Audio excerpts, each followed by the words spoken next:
다카이치 일본 총리를 강하게 비난했다는 언론 보도가 잇따르고 있습니다.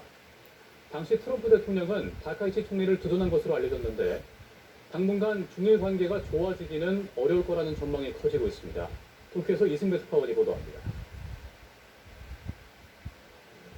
지난 14일 미중 정상 만남 당시 전 세계 시선은 타이완 문제에 쏠렸습니다. 시진핑 주석이 트럼프 대통령 면전에서 한 이른바 타이완 경고 때문이었습니다. 그런데 당시 일본 총리도 맹비난한 것으로 알려졌습니다. 영국 파이낸셜 타임스는 시진핑 주석이 일본 재군사화 문제를 강하게 제기하면서 격앙된 모습을 보였다고 보도했습니다. 다카이치 사나의 일본 총리 실명을 직접 거론하며 비판했는데 이틀간 진행된 정상회담에서 가장 격렬한 순간이었다고 소식통은 밝혔습니다.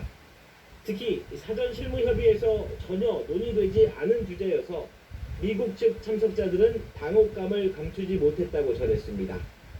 일본 요미우리 신문도 정부 관계자를 인용해 시진핑 주석이 다카이치와 타이완 총통 2명을 싸잡아 비난했다고 보도했습니다.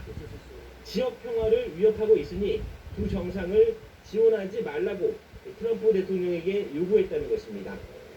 시진핑 주석이 일본 총리를 직접 언급하며 문제 삼은 건 이번이 처음입니다. 무엇보다 중국이 오랜 기간 반목이 깊은 타이완 총통과 동일선에 든 것은 그만큼 관계가 최악이라는 평가가 나옵니다. 당시 트럼프 대통령은 동조하지 않고 일본 편을 든 것으로 알려졌습니다. 정상회담을 마치고 돌아가는 전용기에서 가장 먼저 다카이치에게 전화를 걸기도 했습니다. 일본 정부는 일단 공식 평가를 자제하고 있습니다.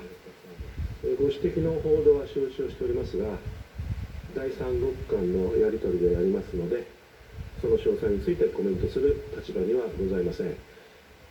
일본 언론은 당장 중일 정상회담 등 관계 개선은 힘들 것으로 보고 있습니다. 그러면서 미국과 연계하면서 대중 외교를 구상할 방침이라고 밝혔습니다.